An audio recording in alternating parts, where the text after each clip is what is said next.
안녕하세요. 하트앤서울 복음방송 주안의 하나 4부 시작합니다. 주안의 하나 4부는 책 읽는 그리스도인과 은혜의 설교, 성경의 인물들과 사건을 만나는 바이블 드라마가 준비되어 있습니다. 먼저 책 읽는 그리스도인으로 이어집니다.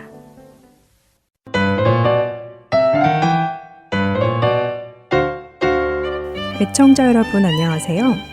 성도들에게 추천해드릴 만한 신앙서적을 읽고 내용 속에서 우리가 생각해 볼 것들을 함께 나누는 시간, 책 읽는 그리스도인 시간 진행의 정지혜입니다.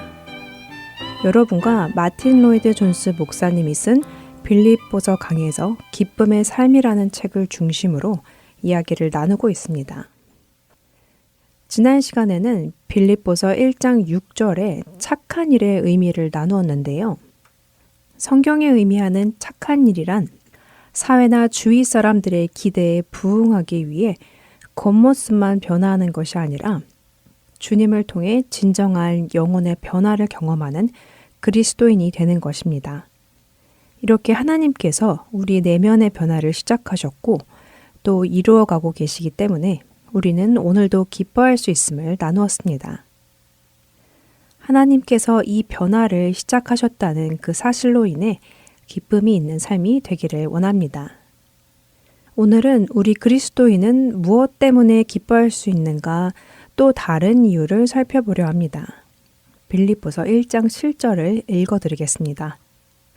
내가 너희 무리를 위하여 이와 같이 생각하는 것이 마땅하니 이는 너희가 내 마음에 있음이며 나의 매임과 복음을 변명함과 확정함에 너희가 다 나와 함께 은혜에 참여한 자가 됨이라.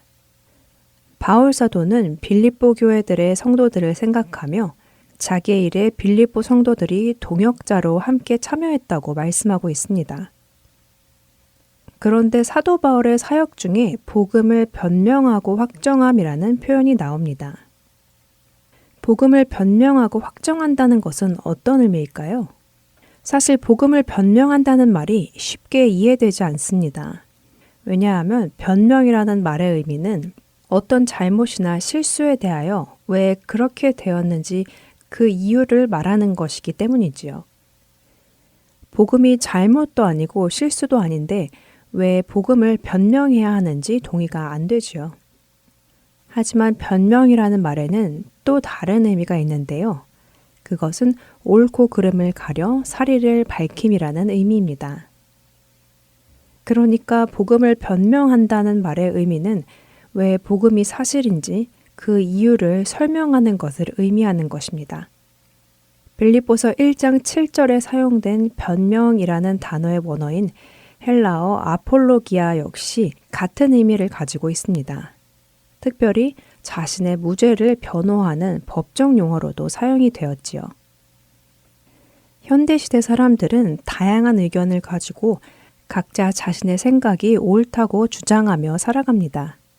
무엇이 옳은 것인지, 무엇이 도덕적으로 선한 것인지, 또는 더 나은 삶을 만드는 삶의 기준이 무엇인지에 대해 많은 이론과 사상들이 서로 다른 주장을 내세우고 있지요.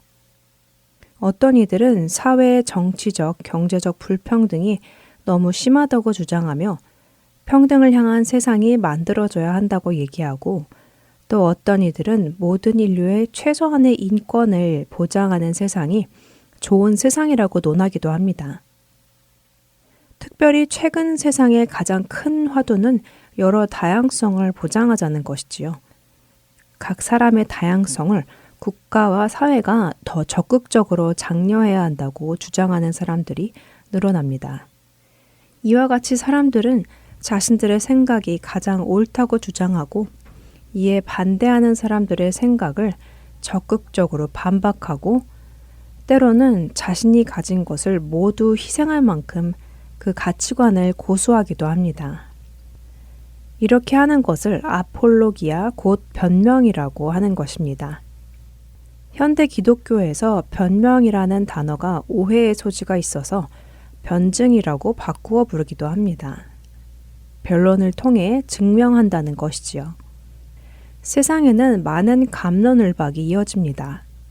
그런데 그들의 그런 논쟁을 살펴보면 과연 그들 안에 절대적인 옳고 그름의 기준이 있을지 의문이 듭니다. 사실 그들 역시도 절대적인 기준은 없다고 인정하지요. 어떤 기준들은 시간이 흐르며 바뀌기도 하고 과거에 옳았던 것이 지금의 때에는 잘못된 것으로 바뀌기도 하고 과거에 잘못이었던 것이 지금은 옳은 것으로 받아들여지기도 합니다. 그러나 기준이란 이처럼 시대에 따라 변해서는 안 되는 것입니다. 그것은 기준이 될 수 없지요.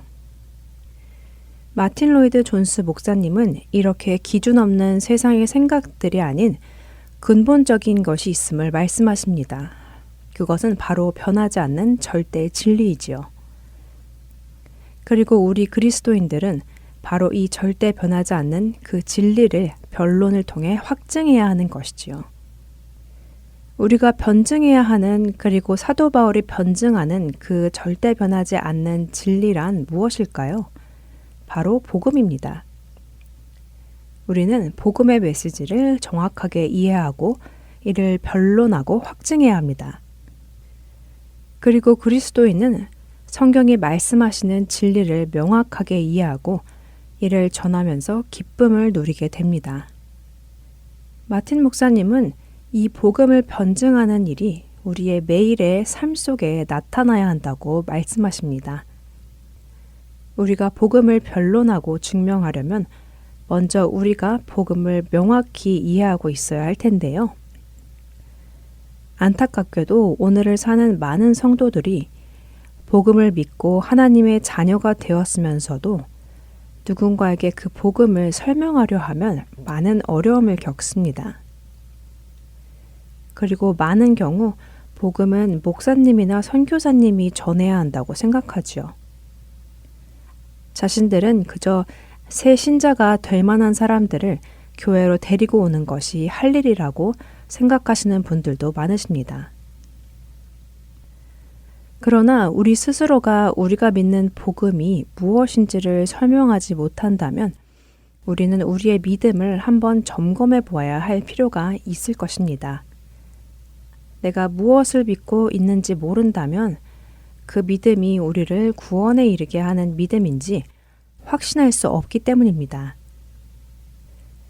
복음의 메시지는 너무나 명확하고 놀랍고 감격스러운 일입니다. 예수님의 이야기는 또한 너무나 실제적이지요. 베들레헴에서 태어난 아기 예수님은 자라나 세례 요한에게 세례를 받고 3년 동안 사람들을 가르치시고 십자가에서 죄인들의 죄를 친히 죽음으로 담당하셨습니다. 그러나 그렇게 죽으신 예수님을 하나님께서는 죽은 지 사흘 만에 생명의 부활로 나오게 하셨고 사도들과 증인들은 바로 이렇게 부활하신 예수님이 하나님의 아들이심을 증언했지요. 복음은 죄를 극복할 수 없는 인간을 위해 하나님의 아들이신 그리스도께서 친히 그 죄를 지려고 세상에 오셨고 그 죄를 담당하셨다는 사실입니다. 이것이 바로 복음이며 이 그리스도를 전하는 것이 제자들의 사명이었고 그리스도를 전한다는 것은 바로 이 내용을 전하는 것이라고 마틴 로이드 목사님은 설명하십니다. 여러분은 복음을 잘 알고 계신가요? 그리고 그 복음을 전하고 계신가요? 하나님께서 여러분에게 만나게 해주시는 그 수많은 영혼들에게 여러분은 예수 그리스도를 전하고 계시는지요? 우리의 대화의 중심에 예수 그리스도께서 있어야 합니다. 그것이 우리가 하는 말의 핵심이어야 합니다. 그리스도인은 이 복음을 전할 때에 기쁨을 얻습니다. 왜냐하면 하나님께서 바로 이 복음을 기뻐하시며 복음을 통해 생명들이 살아나는 것을 기뻐하시기 때문입니다. 하나님의 그 기쁨이 우리에게까지 전달되기에 우리도 기쁜 것입니다. 죄로 인해 소망이 없는 인간을 위해 하나님의 사랑을 가장 확증하여 보여주신 이 예수님의 탄생과 죽음, 그리고 부활의 메시지는 얼마나 감격스럽고 기쁜 일인지 모릅니다. 그래서 바울은 이렇게 우리의 기쁜 소식인 복음이 전해지기만 한다면, 예수 그리스도가 전해지기만 한다면, 비록 전도자들이 옳지 않은 동기를 가지고 시작했더라도 그리스도가 전파된 것에 감사하며 그로 인해 기쁘다고 고백하는 것입니다. 그러면 무엇이냐? 거칠애로 하나, 참으로 하나, 무슨 방도로 하든지 전파되는 것은 그리스도니 이로써 나는 기뻐하고 또한 기뻐하리라. 빌립보서 1장 18절입니다. 예수 그리스도께서 또 다른 사람들에게 전해주는 그 사실로 인해 기뻐하고 또 기뻐하는 우리가 되기를 바랍니다. 책 읽는 그리스도인 여기서 마칩니다.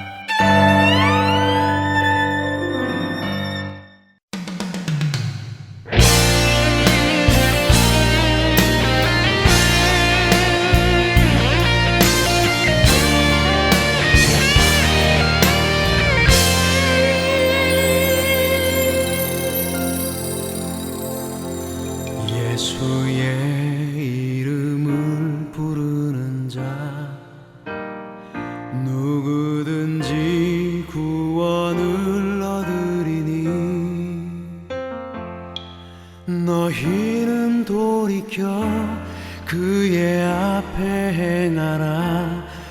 너희를 정결케 하시리라.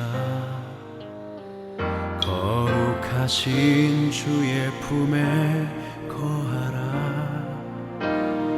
그가 친히 앞서 행하시리라. 너희 죄악 중에서 지은 모든 죄 주 홀로 담당하셨네. 그의 피로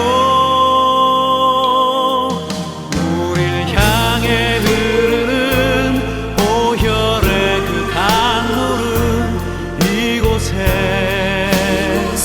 임하리라.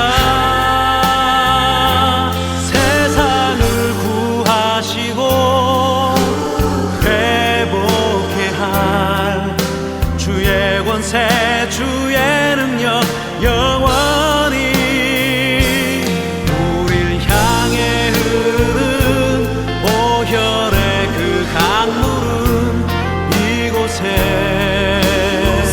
임하리라.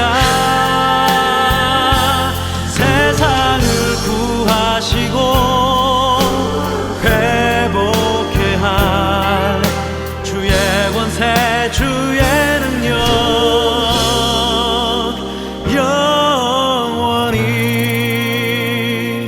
예수의 이름을 부르는 자 누구든지 구원을 얻으리니. 너희는 돌이켜 그의 앞에 행하라. 너희를 정결케 하시리라. 거룩하신 주의 품에 거하라. 그가 친히 앞서 행하시리라. 너희 죄악 중에서 지은 모든 죄 주 홀로 담당하셨네. 그의 피로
은혜의 설교로 이어집니다.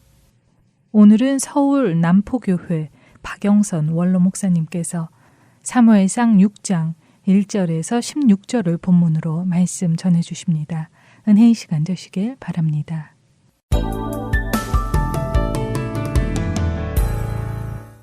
이스라엘과 블레셋의 전쟁에서 이스라엘은 패했고 그 패배를 만회하고 또 그들의 당연한 믿음대로 하나님과 하나님의 백성의 승리를 분명히 하기 위하여 법궤를 모셔왔습니다.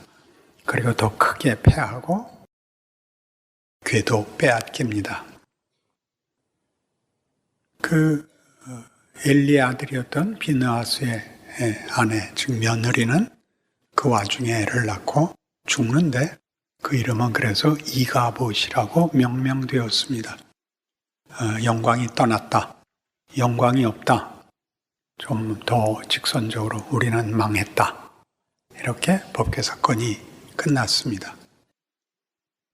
이스라엘의 이해할 수 없는 정말 당혹스러운 이 사건, 이스라엘이 믿었던 믿음과 확신과 어떤 기대가 다 깨진 상황에서 잡혀간 법궤는 그러나 다곤 신들을, 우상들을 무릎 꿇리고 그를 잡아간 블레셋 온 땅에 독종을 벌하셔서 모두가 당황하여 7개월 만에 보내자. 이대로는 우리는 이 신을 우리 땅에 둘 수 없다. 그래서 어떻게 보내야 할 것인가? 속건제물을 함께 바쳐야 된다. 속건제물은 배상금, 벌금의 뜻을 가집니다. 그래서 금독종 5개의 형태와 금쥐 5개의 형상으로 금으로 아마 하나당 한 1톤쯤 됐을지 모릅니다. 그게 뭐 손가락 반지만한 것으로야 말이 안 되죠. 그래서 보내면서 이렇게 얘기합니다. 5절, 그러므로 너희는 너희의 독한 종기의 형상과 땅을 해롭게 하는 쥐의 형상을 만들어 이스라엘 신께 영광을 돌리라. 그 영광이 다시 살아납니다. 영광이 없다, 영광이 떠났다, 이렇게 끝난 법궤 사건의 문제가 이스라엘의 참담함, 당혹감, 의심, 불안, 공포, 절망으로 끝난 것 같은 이 사건이 그렇게 끝났죠. 모시고도 실패한 이스라엘의 자존심이 잡혀간, 빼앗긴 법궤로 인하여 하나님의 영광이 다시 회복이 되고 확인이 되고 이스라엘로 돌아옵니다. 블레셋 사람들이 이 일이 우연인지 과연 이스라엘을 지키시는 신의 개입인지 알기 위해서 법궤를 보내고 이 속건제물을 보낼 때 묘한 확인 장치를 합니다. 멍에를 메어보지 않은 암소 2마리로 수레를 끌게 하고 그리고 낳은 새끼를 떼어놓고 새끼를 낳은 암소이며 멍에를 메어보지 않은 암소입니다. 그게 똑바로 가면 하나님이 이 일의 주인이시고 아니면 우연이다. 똑바로 갈 수 없는 이유는 멍에를 메어보지 않아서 수레를 제대로 끌고 똑바로 가지 않을 것이다와 새끼를 놔두고 가지 않고 돌아올 것이다 라는 2가지 시험을 걸어놓은 것인데 똑바로 갔죠. 울며 갑니다. 새끼와 헤어질 수 없는 어미소가 울며 그 길을 똑바로 좌우로 치우치지 않고 감으로써 하나님을 모르는 이방 땅에서 하나님은 그의 영광과 그의 역사의 간섭을 확실하게 증언하게 된 것입니다. 이 일은 이스라엘 역사에서 중요한 하나님의 일하심에 대한 중요한 사건으로 역사로 기록되어 있고 그리고 지금까지도 이 하나님을 믿는 신약에 와서 교회에서도 중요한 사건이고 반복되는 사건으로 증언되어 있습니다. 그러나 이 문제에서 우리는 어느 편에 서 있느냐 하면 하나님의 백성, 이스라엘 백성으로 서 있으나 우리는 실패하고 절망한 자로, 하나님이 우리의 기도에 응답하시지 않은 분으로, 하나님의 일하심에 대하여 전혀 이해가 없고 스스로 포기한 자로서 서 있곤 합니다. 법궤 사건에서 그러했던 것처럼 오늘날 기독교에서도 교회사 내내 이 문제는 기독교인들을 많이 괴롭히는 사건이 됩니다. 정말이요? 라고 묻고 싶으니까 누가복음 24장으로 갑니다. 누가복음 24장 1절. 안식 후 첫날 새벽에 이 여자들이 그 준비한 향품을 가지고 무덤에 가서 돌이 무덤에서 굴려 옮겨진 것을 보고 들어가니 주 예수의 시체가 보이지 아니하더라. 이로 인하여 근심할 때 문득 찬란한 옷을 입은 두 사람이 곁에 섰는지라. 여자들이 두려워 얼굴을 땅에 대니 두 사람이 이르되 어찌 살아있는 자를 죽은 자 가운데서 찾느냐. 여기 계시지 않고 살아나셨느니라.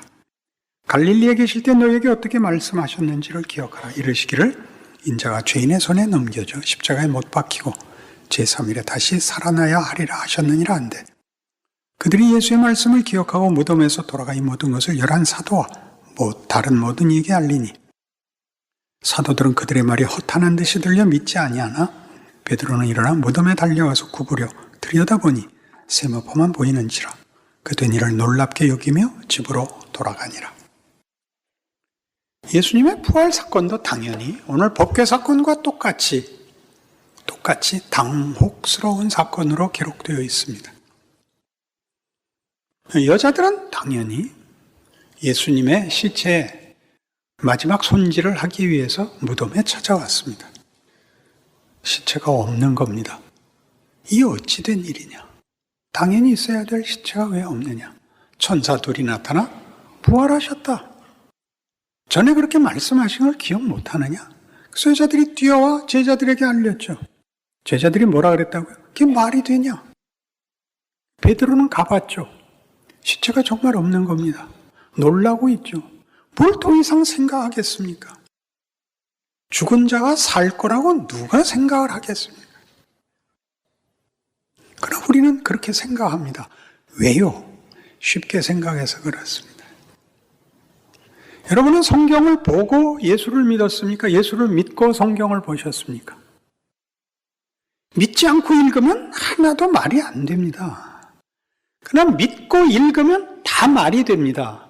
이미 결론을 알고 있고 고백을 했기 때문에 말이 안 되는 내용들을 여러분들이 말이 안 된다고 전혀 생각하지 않습니다. 이 순진한 믿음,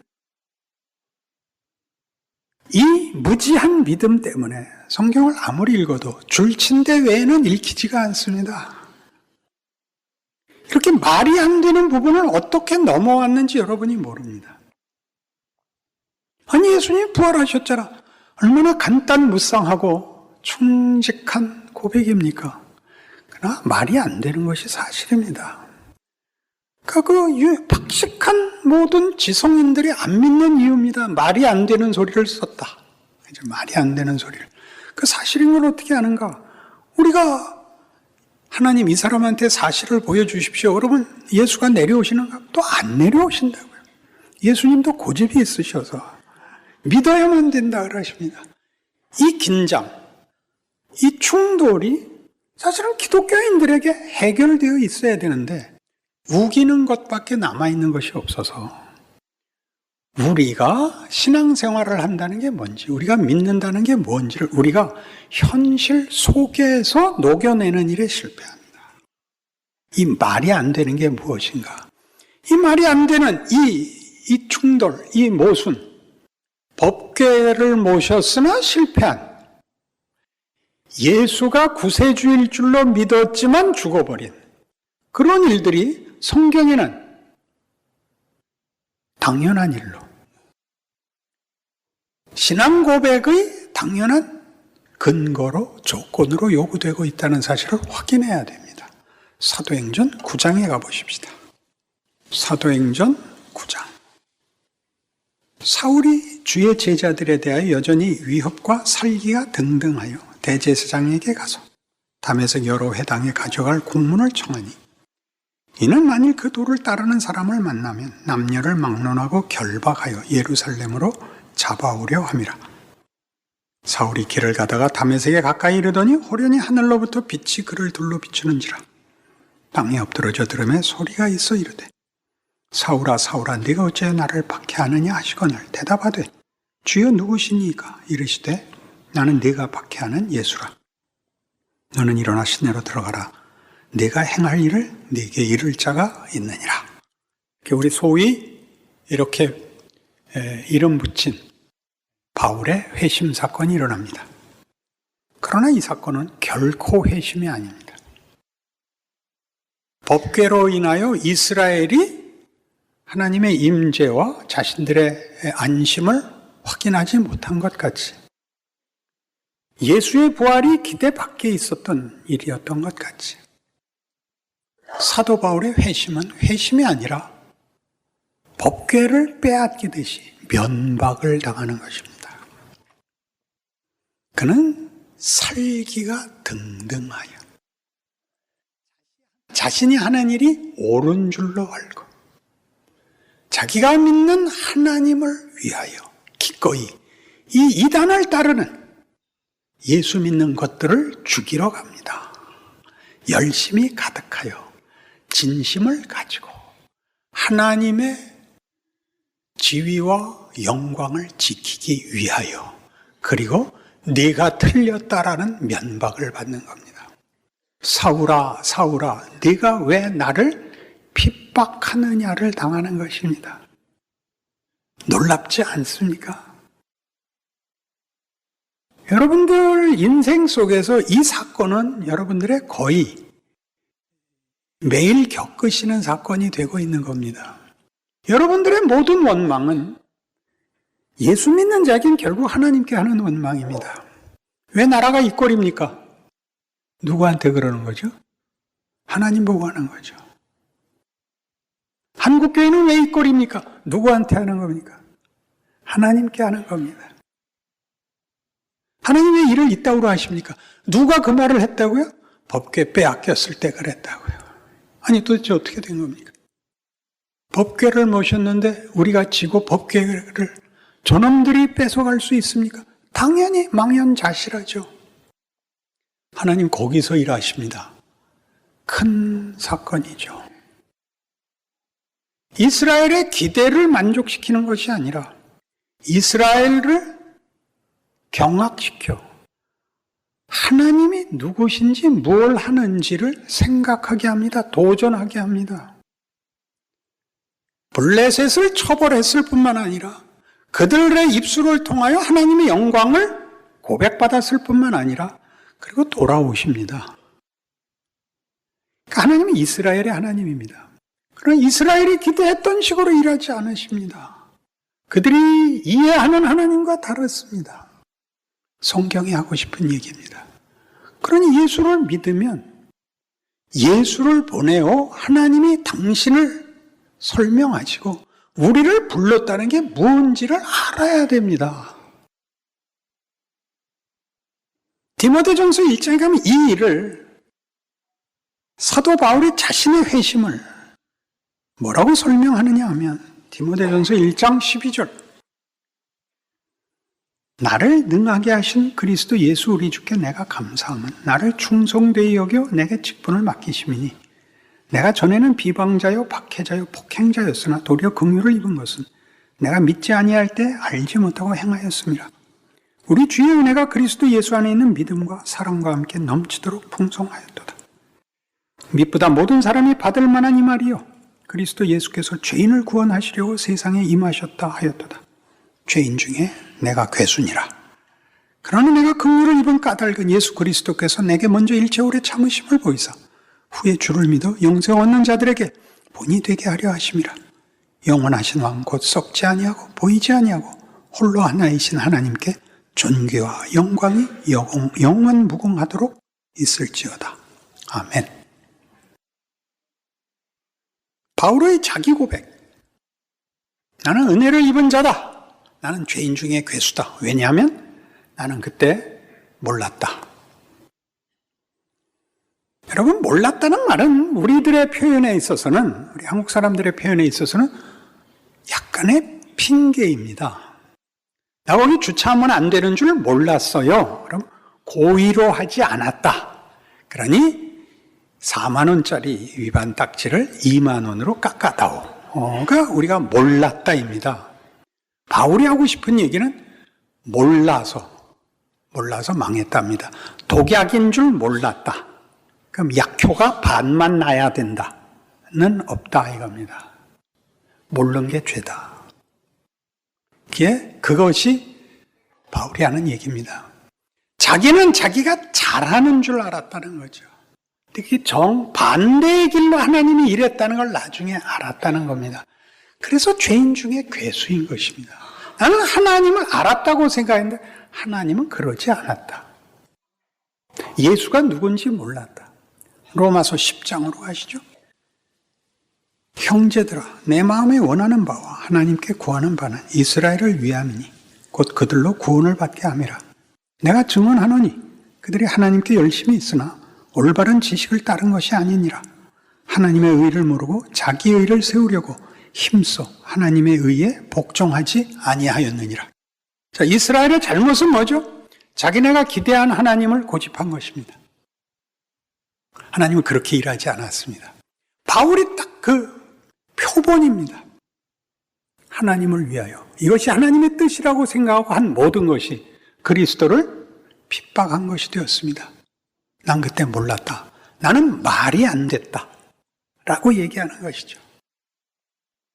가장 현실적으로 우리 예수 믿는 사람들의 매일매일의 간절한 소원이 뭡니까? 주를 위한 열심히 있사오니 목숨이라도 내놓을 테니까 유용하게 써주십시오. 유용한 게 뭐죠? 내가 베풀 것을 주십시오. 그게 우리의 기도입니다. 건강하고 나눌 것이 있고 똑똑하고 유능하게 해주십시오. 너 무슨 소리냐? 이게 우리 현실에서 받는 답입니다. 안 주시잖아요. 안 주는데 왜 자꾸 우겨요? 너 안 준 건 내가 일하는 내 방식이다. 내 조건이다. 내 법궤라도 빼앗긴다. 내 아들이라도 묶여 십자가에 못 박는다. 그렇게 얘기하는 게 기독교예요. 여러분에게 더 나은 조건이라는 건 없는 거예요. 최고의 조건이라고요. 거기서 잘하세요. 털 깎는 자 앞에 잠잠한 양같이 그 입을 열지 아니하였다. 여기가 죽어나죠. 법궤 사건의 최고의 백미는 하나님이 고함 한 번 지르지 않는다는 사실이죠. 아무 말 없이 아침에 일어나면 다곤신이 그냥 해체돼 갖고 들어 누워 있는 거예요. 종기가 역병이 돌고 무서워서 죽겠는 거예요. 7개월 만에 항복한다고요. 그렇게 원수들을 벌할 수 있듯이 그렇게 이스라엘을 놓지 않고 이스라엘의 역사 내내 그들의 무지와 배반과 어리석음을 하나님이 놓지 않는 신약시대에 들어와서 동일하게 그의 아들을 보내심이 마치 하나님이 지는 것 같이 빌라도가 권력을 가진 것 같이 그를 사형에 처할 수 있는 것 같은 정황 속에 들어가 정말 죽어버림으로써 하나님은 부활이라는 것을 최고의 장애, 최고의 원수, 사망의 자리에 그의 삼킨 바 되어 그를 깰 수 있는 방법으로 일하고 계시죠. 이것만은 아닙니다가 거기다가 부활을 담으시겠다는 하나님의 뜻이 예수 안에서 증거된 것을 우리가 믿어. 몰랐는데 예수를 믿게 됐다고요. 몰랐는데. 예수를 믿고 나자 자기가 어떻게 믿게 됐는지, 무슨 조건에서 믿게 됐는지 하나도 모르고 자꾸 달래는 거예요.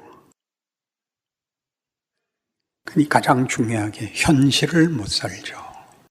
자꾸 거창한 구호를 외치죠. 여러분, 각자의 인생을 사셔야 되는 겁니다. 하나님이 거기서 그의 영광을 나타내시며 우리에게 감사를 담으실 것입니다. 과연 하나님은 하나님이시다. 이 답을 성경 어디에서나 약속하고 있습니다. 그걸 외면하게 되었죠. 당연한 이 세상의 이해들, 부활을 믿지 않는 자들은 이렇게까지 얘기합니다. 예수가 부활했으면 최소한 빌라도에게 나타났어야 되지 않나요? 이런 얘기를 합니다. 제가 이렇게 답했죠. 예수님이 빌라도 같은 건 사람으로 여기지 않았기 때문이다. 우린 빌라도가 권력자니까 그 앞에 나타나서 예수의 부활이 권력에 의하여 증거되기를 바라죠. 전혀 예수님은 빌라도 같은 것은, 빌라도 후손을 만나면 좀 난처해져요. 그거는 아무것도 아닌 겁니다. 빌라도가 왜 중요하겠어요? 우리가 중요하죠. 그 영광을 블레셋에서 마음껏 드러내시고 속건 제물을 바쳐 그에게 영광을 돌려야 된다. 그 항복 받아갖고 어디로 오신다? 우리에게 와요. 내가 너희 아버지다. 내가 너희 하나님이다. 너희는 내 자식이다. 뭘 겁을 내느냐? 마음껏 살아라. 그게 우리의 현실이죠. 하나님이 일하시는 변함없는, 가장 크게 예수 그리스도와 십자가에서 드러난 그의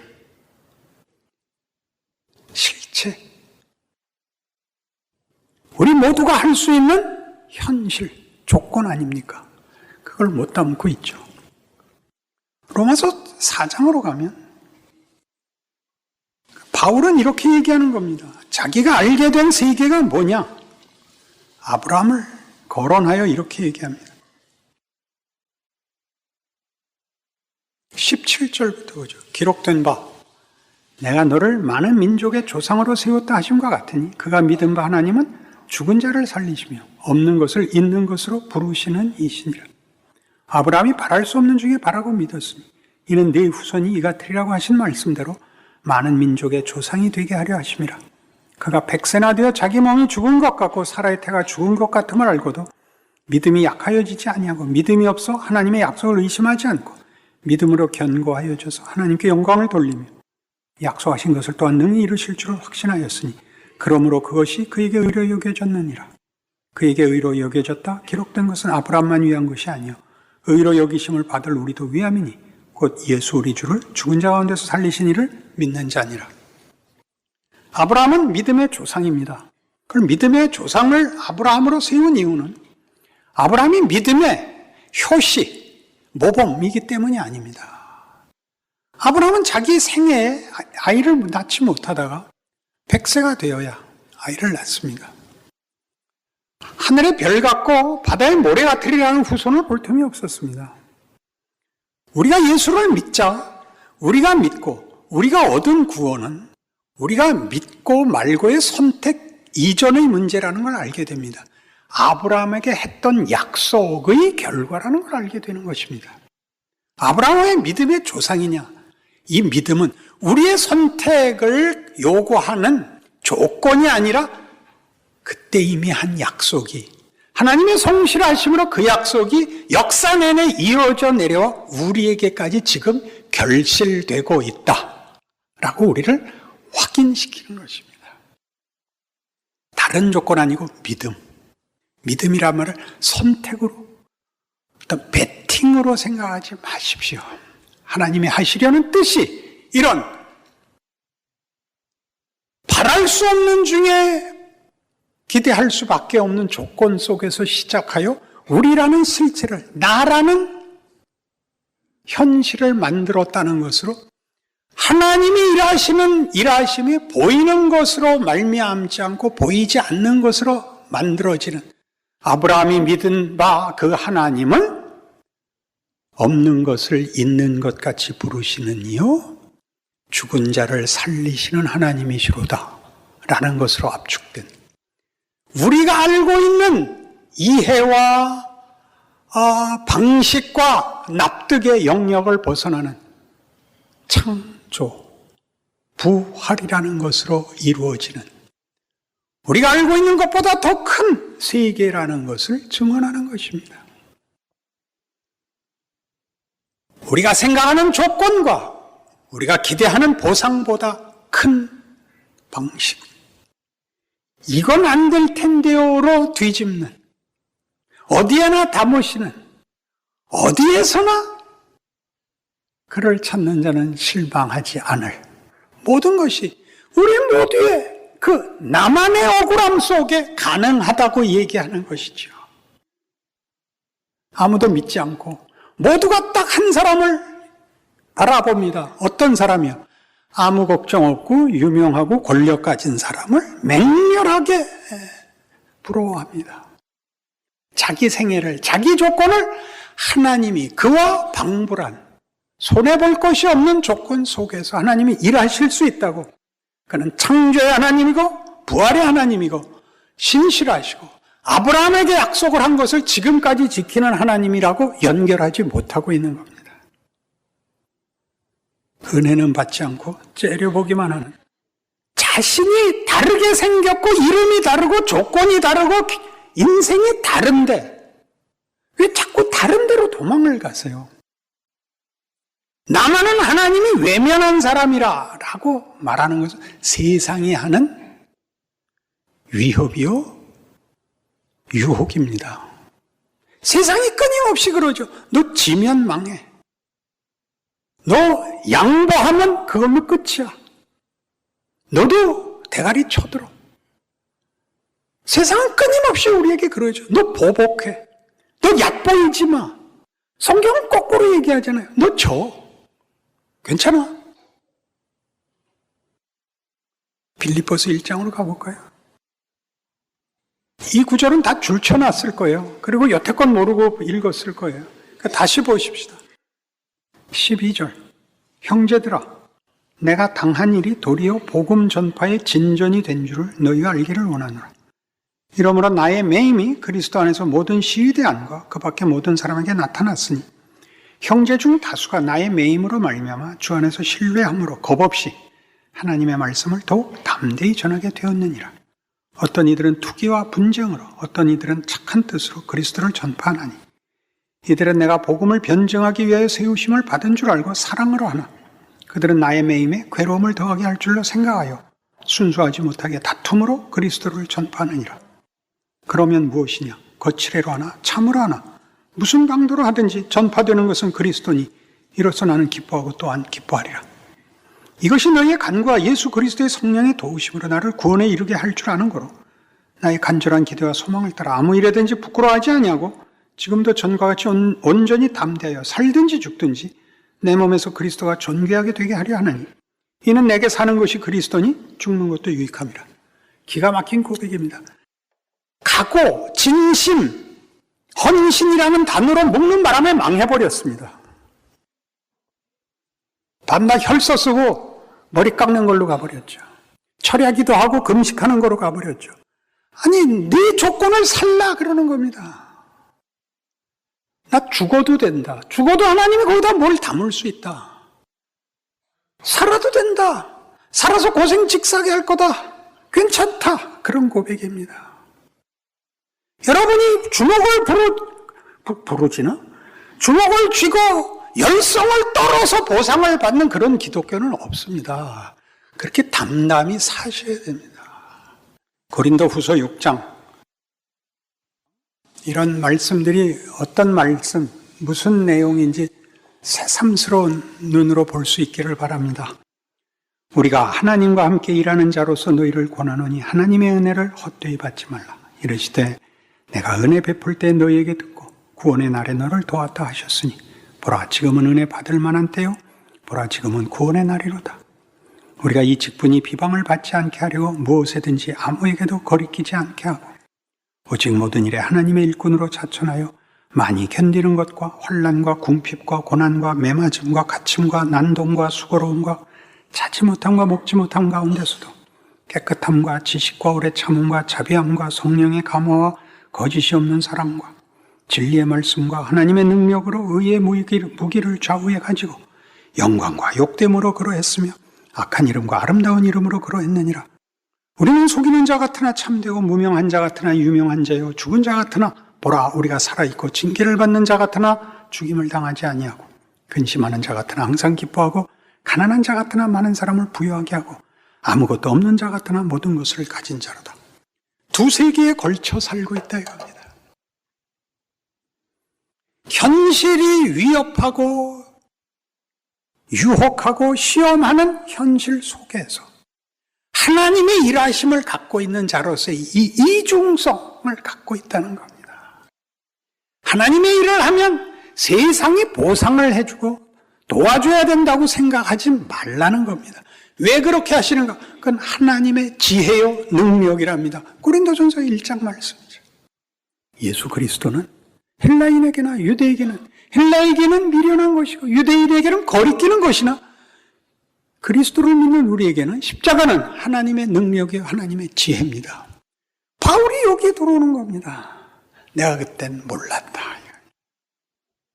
자기가 아는 종교적 헌신의 극치가 신앙이라고 생각했습니다. 예수 안에서 이제 뭘 발견하죠? 하나님이 하나님의 영광과 복을 어떤 식으로 담아내시는가를 보는 겁니다. 세상이 그건 아닐 거예요 속에서 일하신답니다. 우리가 예수를 믿는다는 말을 놓을 수 없듯이 하나님이 우리에게서 우리의 아버지라는 말을 놓으시는 적 없다. 이렇게 확인하는 것이 오늘의 본문이요 성경의 가르침이요 우리의 현실입니다.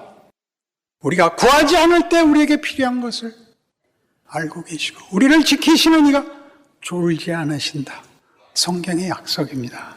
그러니 여러분 각자의 조건 속에서 일하시는 하나님의 그 기이하심, 그 놀라우심을 여러분 스스로가 누려 얼굴 펴고 교회 나오시는 훌륭한 교인 되시기를 바랍니다. 기도하십시다. 하나님 아버지, 하나님 일하고 계신데 우리만 몰라보고 있는 것 같습니다. 우리의 기도에 감사가 없고 우리 인생에 기쁨이 없습니다. 하나님 돌아보아 주시옵소서. 우리 눈을 열어주시옵소서. 창조와 부활, 긍휼과 자비, 사랑과 믿음으로 불러내시는 하나님의 놀라우심에 항복하는 인생을 살아보도록 축복하여 주옵소서.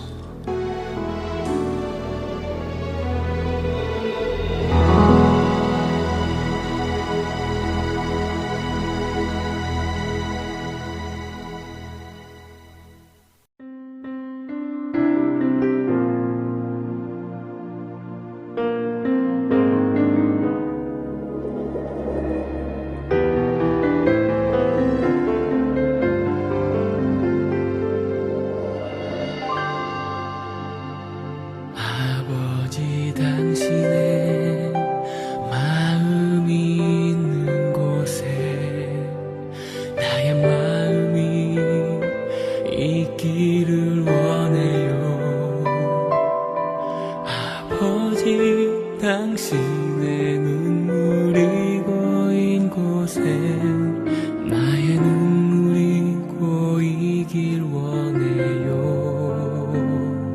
아버지 당신이 바라보는 영혼에게 나의 두 눈이 향하길 원해요. 아버지 당신이 울고 있는 어두운 땅에 나의 두 발이 향하길 원해요. 나의 마음이 아버지의 마음 알아. 내 모든 뜻 아버지의 뜻이 될 수 있기를. 나의 온몸이 아버지의 마음 알아. 내 모든 삶 당신의 삶 되기를.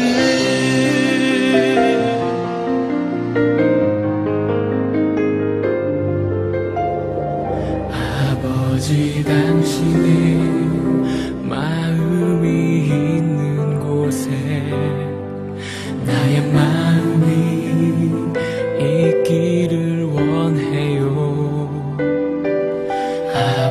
아버지 당신의 눈물이 고인 곳에 나의 눈물이 고이길 원해요. 아버지 당신이 바라보는 영혼에게 나의 두 눈이 향하길 원해요. 아버지 당신이 울고 있는 어두운 땅에 나의 두 발이 향하길 원해요. 나의 마음이 아버지의 마음 알아. 내 모든 뜻 아버지의 뜻이 될 수 있기를 나의 온몸이 아버지의 마음 알아. 내 모든 삶 당신의 삶 되기를.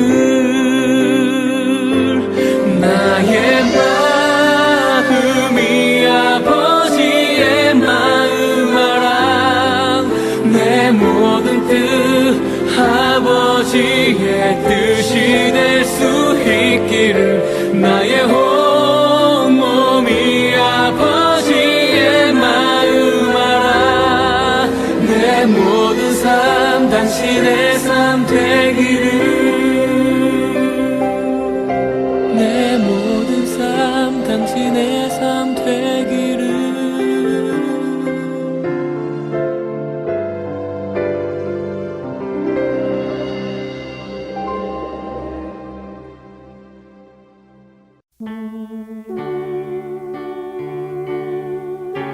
나는 소리요, 빈들에서 외치는 소리요.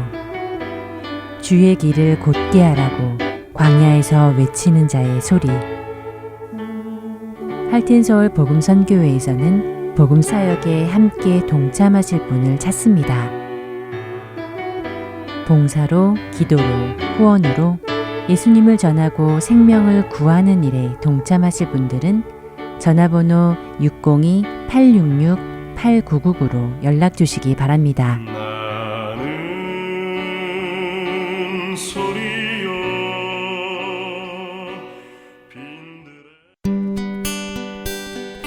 기쁜 소식 사랑으로 땅끝까지 전하는 아랜소.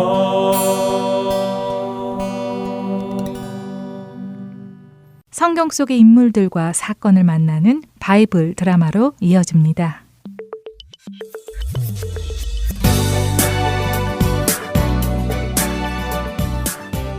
시청자 여러분 안녕하세요.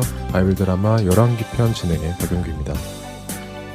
솔로몬의 아들 르호보암이 유다 지파와 베냐민 지파를 다스리며 남유다의 왕이 되고, 여로보암은 나머지 10지파와 함께 북이스라엘을 이루고 그들의 왕이 되었습니다. 하지만 르호보암은 순순히 나라를 이렇게 나누어 주고 싶지 않았죠.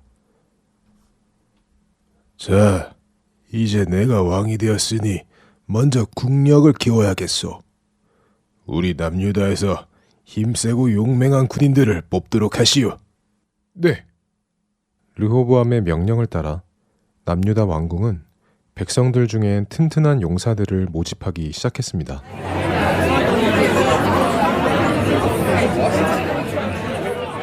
자, 유다 지파와 베냐민 지파 백성들은 잘 들으시오.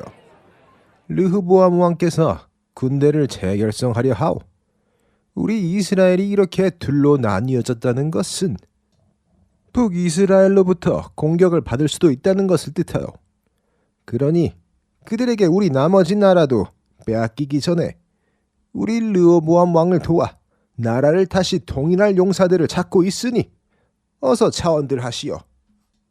제가 자원하겠습니다. 네, 저도 자원하겠습니다. 우리나라를 지켜야지요.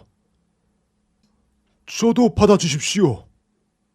남유다의 백성들이 군인이 되겠다고 자원하기 시작했습니다.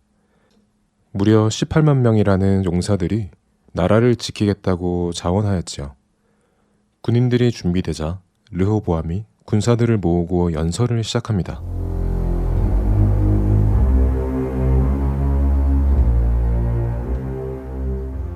친애하는 하나님의 군사 여러분, 우리 이스라엘의 왕은 하나님께서 기름 부어 세우신 우리 할아버지 다윗 왕으로부터 이어지도록 택함을 받았소.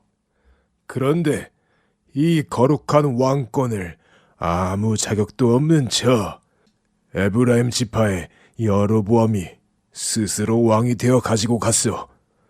이런 역적을 그냥 내버려둘 수는 없으니 이제 저들을 하나님의 이름으로 처단하고 나뉘어진 우리 이스라엘 12지파를 다시 모아오도록 합시다.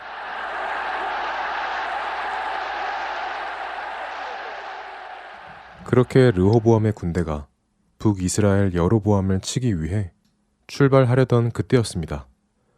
하나님께서 스마야라는 선지자를 르호보암과 남유다 백성들에게 보내셨지요. 르호보암 왕이시여. 스마야 선지자, 마침 잘 오셨소. 이제 막 저 건방진 여로보암에게 쳐들어가 이스라엘을 다시 하나로 만들려던 참입니다. 어서 우리를 위해 축복해 주십시오. 르호보암 왕이시여, 왕께 하나님의 말씀을 전하러 왔나이다. 여호와 하나님의 말씀이 왕과 유대의 백성들은 형제 이스라엘 자손과 싸우지 말고 각기 자기 집으로 돌아가라 하셨습니다. 한 민족이 이렇게 둘로 나뉜 것은 하나님께서 그렇게 하시기로 결정하셨기 때문이라 하셨습니다.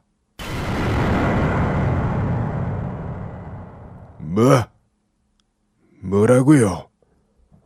여호와 하나님께서 그렇게 하기로 하셨다고요? 하나님께서는 이미 왕의 선친이신 솔로몬 왕께 이 일을 하실 것을 경고하셨습니다. 선친께서 하나님을 떠나 다른 신들을 섬긴 것 때문에 왕권을 둘로 나뉘실 것이라고 말씀하셨지요. 그리고 이제 그 일을 하신 것입니다.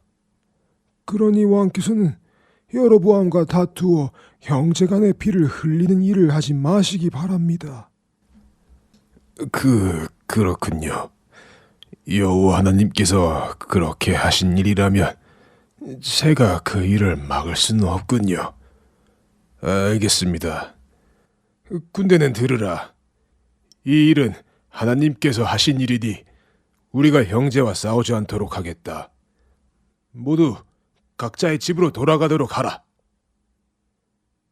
르호보암은 스마야 선지자의 말을 듣고 형제들과 싸우기로 한 마음을 접었습니다. 한편 북이스라엘의 왕이 된 여로보암은 세겜에 자신의 왕궁을 짓고 이스라엘을 다스리기 시작했습니다. 그러나 그에게 한 가지 걱정이 있었지요.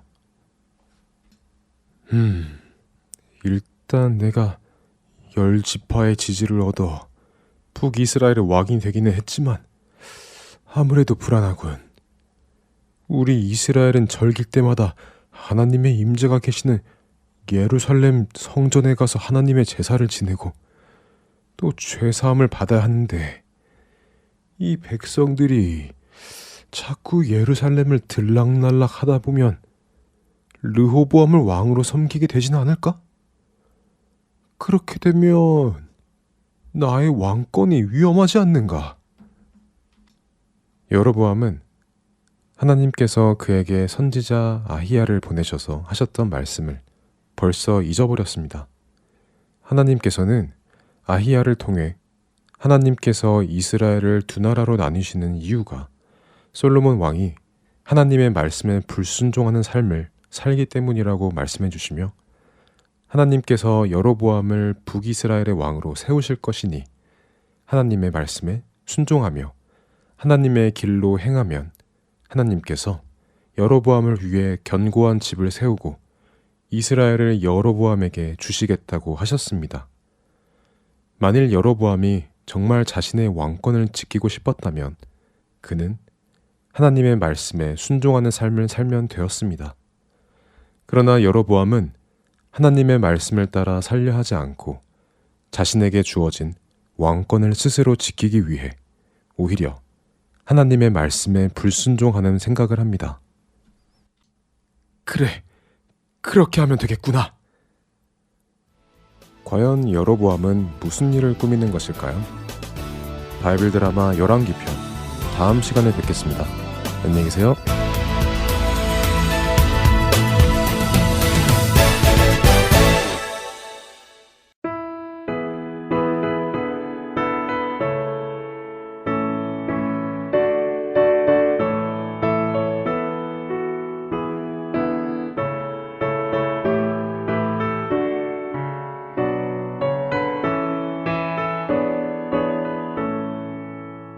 주가 세상을 다스리니 그 위엄이 넘쳐나고 그의 나라와 주의 영광 온 하늘에 가득하다.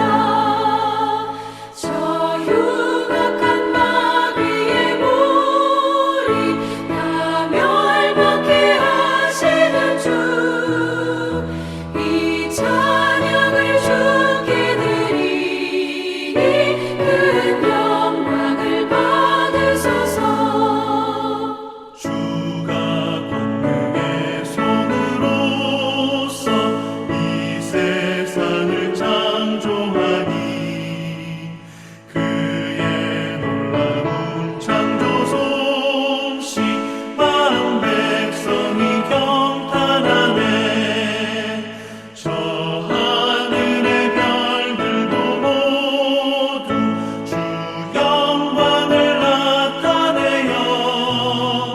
늘 돌보아 주시는 주께 큰 영광을 돌립니다.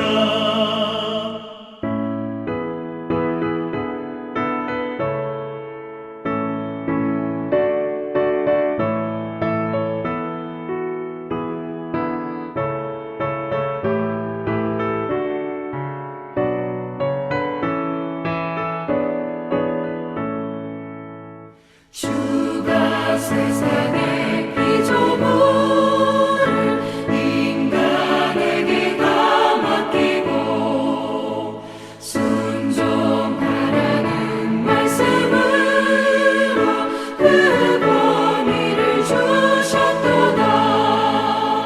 온 땅 위에 주님의 위엄 늘 넘치며 가득하니 그 나라와 주님의 영광 온 천하에 찬란하다.